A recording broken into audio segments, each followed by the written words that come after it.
আপনারা ইতিমধ্যে জানেন ঈশ্বরদী উপজেলা কম্পাউন্ডে একটি কুকুরের 8টা ছানাকে পানিতে ডুবিয়ে হত্যার একটা বিষয় ব্যাপক ভাইরাল হয়। পত্রিকার মাধ্যমে বা বিভিন্ন মিডিয়ার মাধ্যমে আমরা সবাই জানতে পারি। এই বিষয়টি নিয়ে আমরা তদন্ত শুরু করি। এরই মধ্যে উপজেলা প্রাণী সম্পদ কর্মকর্তা মোসাম্মদ আকলিমা খাতুন উনি বাদী হয়ে এই বিষয়টা মামলা করেন। মামলা রুজু হওয়ার সাথে সাথে আমরা এজাহার নামে একজন আসামি নিশি খাতুন বা নিশি রহমান তাকে আমরা অ্যারেস্ট করি। আমরা প্রাথমিক তদন্তে জানতে পারি উক্ত কুকুর 8টি ছানা প্রসব করে। এই 8টি ছানার ডাক চিৎকারে তিনি অতিষ্ঠ হয়ে একটি বস্তায় ভরে কুকুরগুলোকে, তার বক্তব্য মতে তিনি একটা গাছের নিচে রেখেছিলেন। পরে কে বা কাহারা সেই কুকুরের ছানাগুলোকে পুকুরের মধ্যে ফেলে দেয়। কুকুর ছানাগুলোকে খুঁজে না পেয়ে মা কুকুর ছোটাছুটি কান্নাকাটি করতে থাকে। তখন উপজেলা প্রাঙ্গণে যারা অন্যান্য কর্মকর্তা কর্মচারী আছেন তারা বাচ্চাগুলো সন্ধান করে। অনুসন্ধানের এক পর্যায়ে যখন নিশি বেগমকে এবং তার স্বামীকে জিজ্ঞাসা করা হয় কুকুর ছানাগুলো কোথায় আছে, তারা জানেন না বলে জানান। কিন্তু তাদের একমাত্র পুত্র আফাম সানশাইন আটা ময়দা সুজি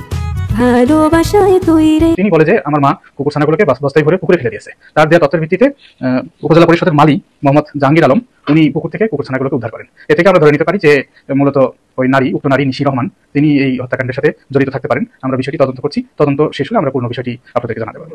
হ্যাঁ, আমরা গতকাল রাত 1টার সময় গ্রেপ্তার করেছি। রুজু হওয়ার সাথে সাথে আমরা একটা আভিযানিক টিম তাকে অ্যারেস্ট করার জন্য মাঠে নামাই। আমরা পৌরসভার 1 নম্বর ওয়ার্ডের রহিমপুর স্কুল পাড়া Ishwardi girls school and college আছে তার পশ্চিম পাশের একটা বাসা থেকে অ্যারেস্ট করতে সক্ষম হই।